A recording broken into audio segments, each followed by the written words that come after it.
बरसा रहे थे तीर। खैबर को फतह करने की दिल में थी वो लगन, मैदान में सर से बांध के आए थे सब कफन। बच्चों की फिक्र थी न ख्याल अपनी जान का, हर लब पे तस्करा था नबूवत की शान का। मसरूफ थे जहाद में शहदाए मुस्तफा, करते थे मुस्कुरा के वो तीरों का सामना।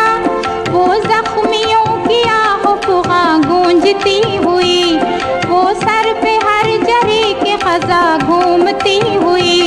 दिन भर की जंग रात में कुछ देर को रुकी, थी वो मुजाहिदों के लिए नींद की घड़ी।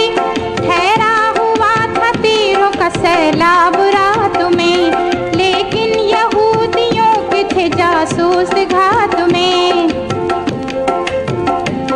पहरा जो दे रहे थे मुजाहिद इधर उधर, जासूस दुश्मनों का एक आया उन्हें नजर। उसको मुजाहिदों ने वहीं कैद कर लिया, ले जाके उसको खिदमत नबवी में ये कहा, जासूस दुश्मनों का है ये शाह अंबिया, जो आपका हो हुक्म वही दे इसे सजा।